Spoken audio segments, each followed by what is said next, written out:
Hi, I'm Tracy Latome, and I'll be your host for Connections with Tracy. I'm going to show you how you can eat the cake, drink the good wine, take the trip, get that dream job. I'm going to introduce you to my connections. I'll be on every Tuesday night at 7 o'clock. I hope you'll be able to join me. Now on to the show.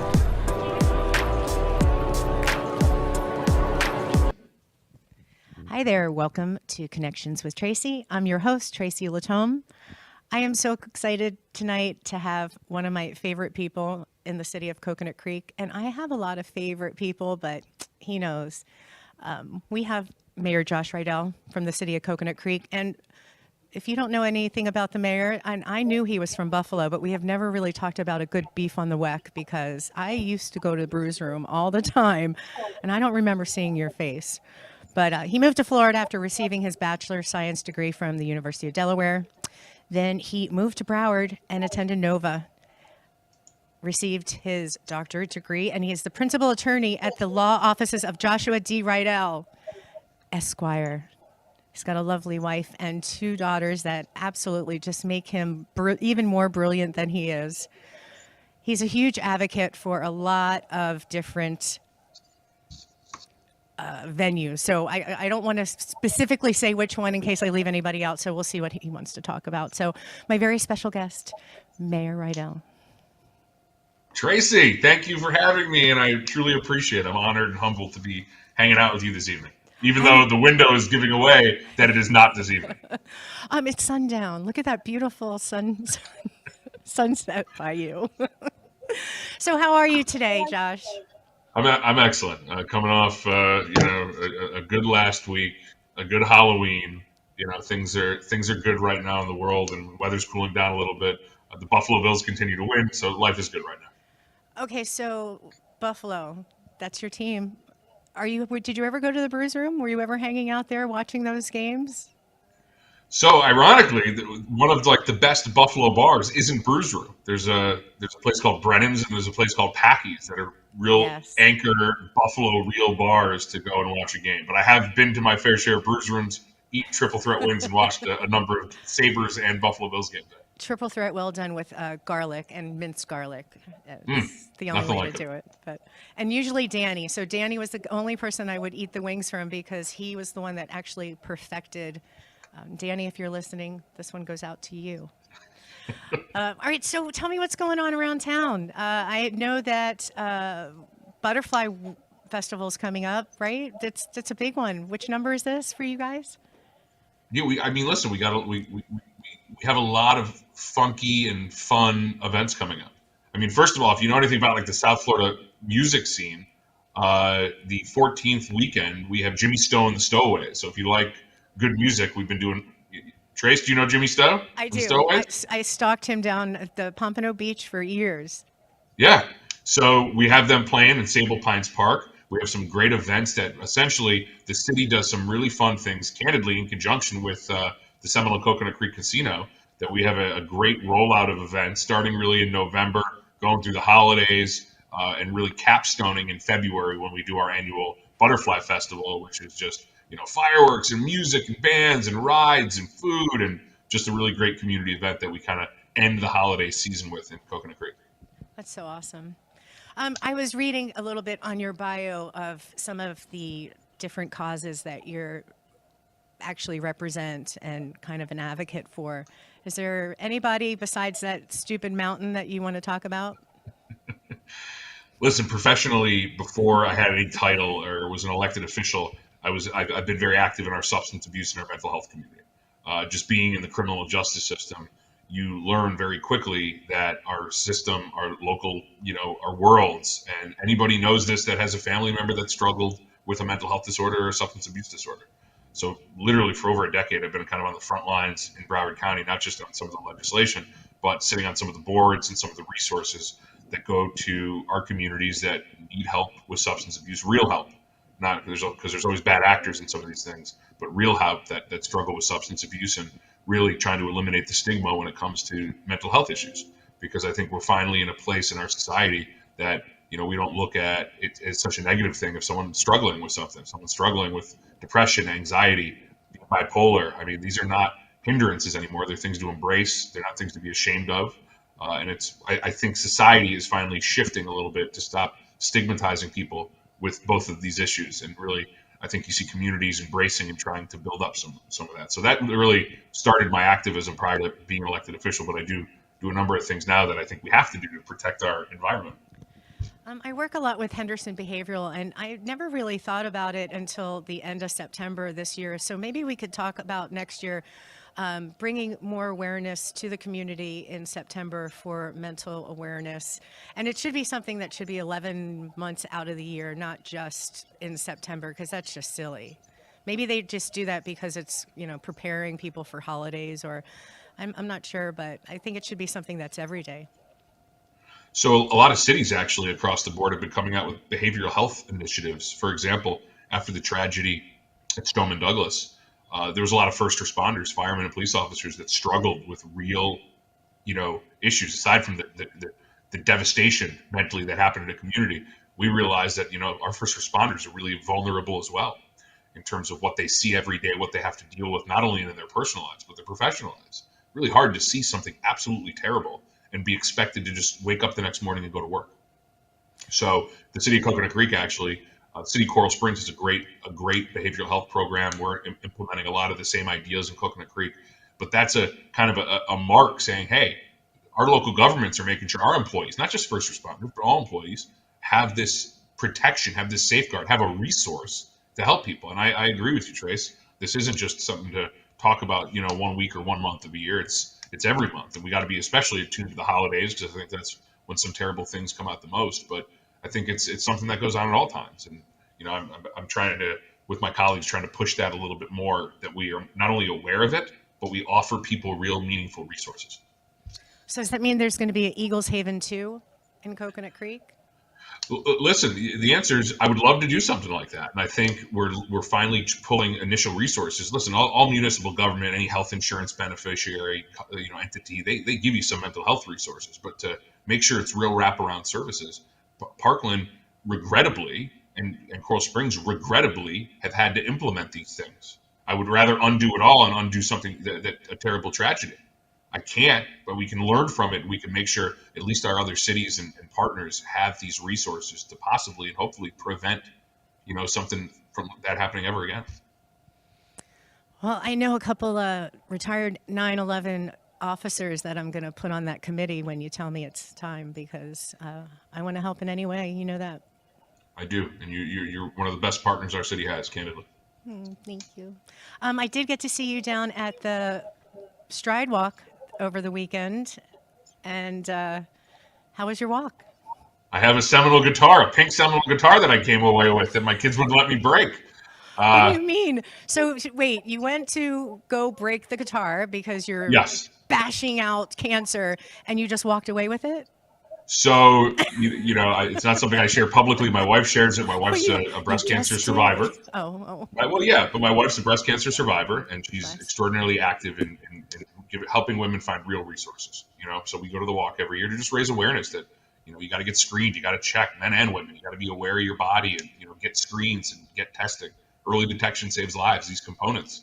But so we went down to the walk. We brought all the kids. We brought like a gaggle of children and my whole family, and we're all walking. And the Seminoles do a really great thing. You could, for $100 donation, you could smash a guitar to smash cancer. So we pay the $100. Jamie gets the guitar and she's up there and she's about to smash it. And like both my daughters like, don't smash it, mommy, bring it home. So it didn't get broken.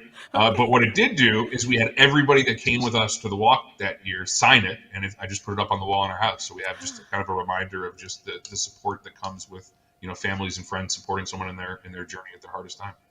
That's beautiful. Yeah, we partnered with our sister properties and came out in groves, and it was a great turnout. And I saw Commissioner John with you also. He came out. He said he was on He Team came. He Rydell. came.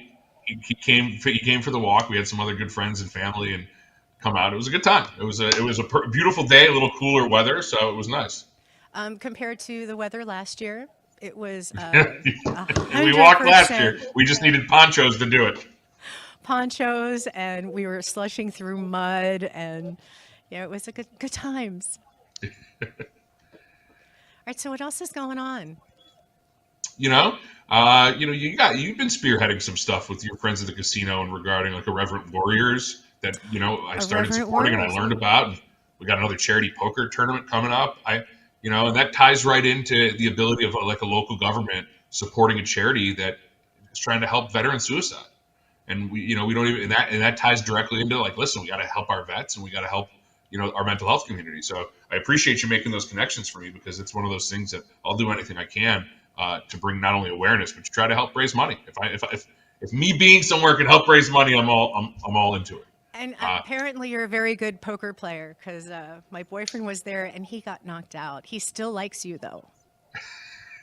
I think there was a misconception when I was invited that a number of these, the people that you had playing, they didn't know how to play poker. They did it for charity. Regrettably, I had a casino membership number well before I was an elected official, and I'm very well versed in any game that's played on felt, anywhere in your fine establishment. So I'm a little more versed than I think people expected. Well, you were a great player, and thanks for coming out. And it was for a great cause. And Kimberly Whitehead, Angelo Martinez, they're coming on the show soon. They're from Irreverent Warriors, and they do have a poker tournament coming up on 11/12. If you're interested, head over to Seminole Casino, Coconut Creek, and second level and sign up. Well, I will tell you, I got a fun email today that I was going to ask you about. I didn't realize that the promenade of Coconut Creek has a great new partnership with the Seminoles. Because in their most recent email today, I'm going to read it because I got it today and I was excited. And it's like, we're thrilled to partner with the Seminole Casino Coconut Creek once again to bring fun and festive family events throughout the holidays to the promenade of Coconut Creek. So I like the new campaign, and we got a tree lighting ceremony coming up in November. I That's think I'm going to be coming lighting the up. tree. I hope It you're is. It's the there. ninth. Yes, For those watching, it's I the got to light 19th, it with Mayor Mickey last year. and this year you shall light it with me. Thank you. We Thank you. got so that's Saturday the 19th. Yeah. There's going to be music every Saturday at the promenade in conjunction with the casino, and then we Yes, have come our early. menorah lighting. Come What? early. Come early and shop and have dinner and park because it's a great turnout. Uber, We, I, I share a agree. car. Well, that segues into two really fun things. Whoever's watching, we're bringing a cheesecake factory to the promenade. We just did the final approvals, and there's also going to be two new areas now for Uber pickup and drop off to make it more convenient on people that want to ride share. Yeah, I was with Karen Matroni last night. We went to an event at the Addison that was raising money for Broward Helping Hands. It And was what it was at the Villains of Marvel costumes that's what it was. Oh, that I may or may you not saw have my seen. Facebook. I did. I was Poison Ivy. The wig lasted probably an hour and a half. I started getting cranky and I was like, I'll be right back. Whoosh, whoosh, whoosh. Ran out to the car and listen, this I could pull this off. We had a great time. We got pictures. It was Facebook worthy. I I was loved so it. out I of my loved it. comfort zone. Last time I dressed up for Halloween, I was a bartender. I was 24 years old, and we dressed as the band Robert Palmer, that one song he sings, and all the girls have the white faces with the red lips, and they don't say much, they just play the guitar. Yeah. Yeah, that's what we were the whole entire night. It was hysterical, but that was the last time Yeah. I dressed up ever. So, Really? That's a shame. I think my favorite pastime is dressing up. did you dress up last night? I dress up every Halloween. I try to dress up multiple times in the month of October.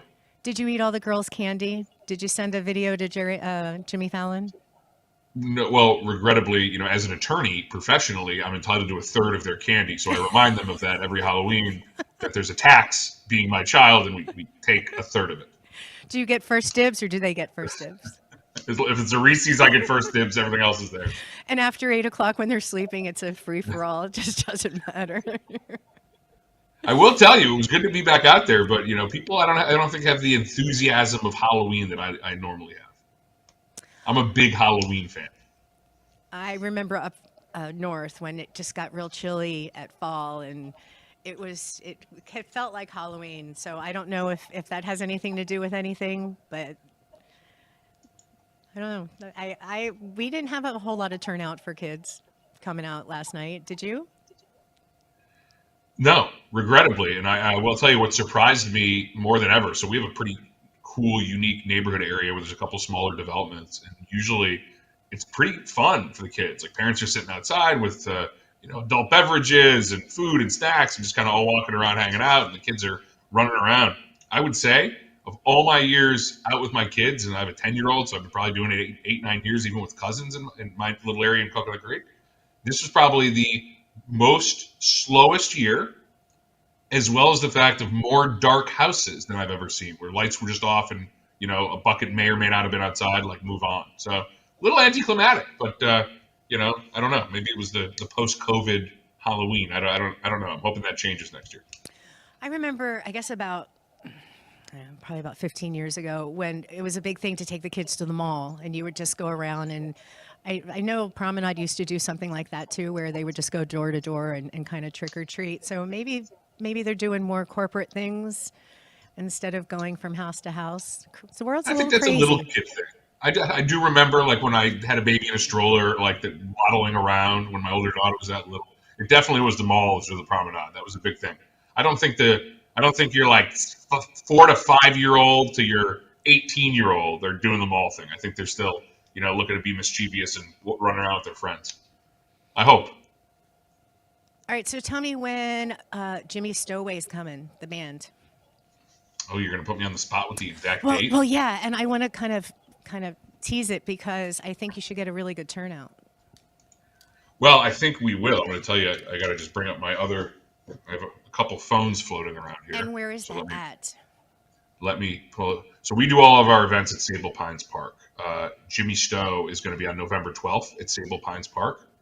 And I'm going to pull it up, the official details right now. Yeah, we've had some of the best. We've had some of the really funky bands. We've had a great country band that brought a tremendous amount of people out. We had another Bob Marley cover band. We've had some really, really exciting things.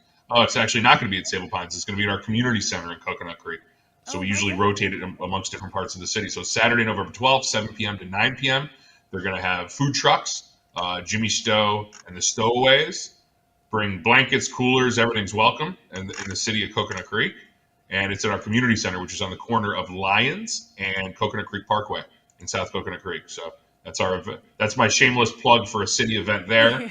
But if you go to www.coconutcreek.net and look at all of our exciting events and to-do, you will find a plethora of events throughout the holidays, running through Thanksgiving, through Christmas and New Year's, for everyone in the city. Well, if anybody's out on Saturday, the farmers market is right on Sample and Lyons. And we're going to be out there with Sergeant Barb Hendricks for Do the Right Thing. I'll be out there with Karen Matroni from the Promenade. We're going to be out there volunteering, selling T-shirts, and just talking to the community and bringing more awareness to Do the Right Thing. Can you give us a little info on how that program came about? That is something that has become very near and dear to me. And I'll give you just the precursor for it so that anyone watching actually decides to come. Because I think, you come to every one of them, Trace. And I think what still shocks me is we have a lot of people come. I can't believe that room isn't packed every time we do it. Honestly, it upsets me that the room is not more full just because how good you feel at the end of it. The best 30 minutes. It really is. It's the best 30 minutes you'll have all month. And when our chief says it or I say it, there's meaning behind it because, I'll give you an example. When you watch the news, it sucks. Like, you watch the news, and what are we talking about? Like, we're talking about divisiveness. We're talking about murders and death and fires and accidents, and there's nothing. Like, my kids, if the news is on, it's like, Daddy, change it. And I was like, yeah, I got to change it because there's going to be some mass murder or something that happens. It's terrible. So we started a program. Our chief of police, when he came over from Punta Gorda, he was the chief over there. He talked about a program they did. And immediately when we were just literally having coffee one of the first times, Chief Arnall mentioned it to me. And I was like, let's run with this. And we had a different commission at the time, a couple different people. We had a huge commission buy-in on it. So our chief started a nonprofit that he created a board on. And literally the only job of Do the Right Thing Coconut Creek is to award kids in the community, whether they go to school here, whether they live here, whatever it is, awards kids anywhere from K to 12 that do the right thing. That's simple. So some things it's amazing, magical. A kid that pulls somebody out of a terrible car accident. Other times it's a kindergartner that helped a classmate that was being bullied, or found a purse and didn't clean it out and take it and throw it away, but like brought it to a police officer and said, "Here, this is the right thing to do." So we have some great sponsors, amazing sponsors that have allowed us to make this a really robust program. We do fundraising for it, and literally this usually the second Thursday of the month. So the second Thursday of the month, it's a little different in the holidays. This month it's going to be on the 17th. We invite 5 kids and 1 teacher, and we celebrate them for half an hour and hear their stories and clap for them. And it's heartwarming. And I bring my kids to it because I want them to see that. I want them to see that, making a difference in your community in a positive way has a payoff to it. Karen and I take turns bringing tissues because you guys get us every time. Once the story, and then so they tell the story, and the student comes out and gets their award and shakes a hand and takes a picture, and all of a sudden they bring all of the family. And sometimes it's a couple, sometimes it's like 12. And just at how warm it is and how proud they are, I lose it every time. I'm just a big mush. I can't help it, but you guys get me every time. It's the real deal of us trying to give back to our community and let kids know that doing the right thing matters, and you can be awarded for that. And then the coolest part is, if you're a Do the Right Thing award winner, whether you're a kindergarten or a 10th grader, you can apply for a scholarship. We gave over almost $15,000 of scholarship money away last year. We're looking to double, if not triple that this year through fundraising efforts. And every single dollar the charity raises goes right back to the kids. So, thank you for your service. You're very all proceeds. Yes, listen. I was thrilled when they asked me to be a part of it, and I went every week. I was already there. I think they were just like, "Listen, she shows up. We might as well give her something to do." I don't think it was just that, but it's the program's a blessing. I've been really trying to get other cities to do it because I think municipally it's one of the few things that we can do. Because listen, everyone knows I don't control the school board. I can't tell you what happens in schools, but you got the eyes. I was watching the eyes. Somebody said something. So, but the reality is, we're winding it up. I was just letting you finish your thought. Well, my thought is this: we have some elected officials coming this month on the 17th from Plantation and Coral Springs, hopefully to want to do something similar in their own city. Well, I'm excited. So sign me up. I'll be there, and I'll see you Saturday probably. If not, we bump into each other around town all the time. And thank you for your service and all you do for the city. And thank you for letting me call you my friend. And if they need to get a hold of you, how do they get a hold of you? I'm an open book. You can email me. I always give everyone my cell phone number. It's 954-856-8015. You can call me. You can text me. I make myself available to the residents of Coconut Creek at any time. And the truth is, it's easy to take credit and have a title next to my name. But at the end of the day, Tracy, it's people like you. It's people that are in the community. It's people that really dive in, that want to make a difference, that never get the accolades they deserve, that make the biggest difference. So I want to say thank you to you for all you do for the city of Coconut Creek and our community. All right, you're going to get me going. Well, thank you again. Thank you, and I will absolutely talk to you soon. And thank you for tuning in to Connections with Tracy. I'm your host, Tracy Latome. We're here every Tuesday night from 7 to 7:30, and we look forward to our next guest. And I will let you know who that is tomorrow. Take care.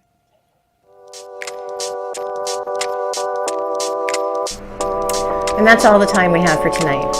I want to thank you for tuning in. And remember, stay connected and tune in to Connections with Tracy.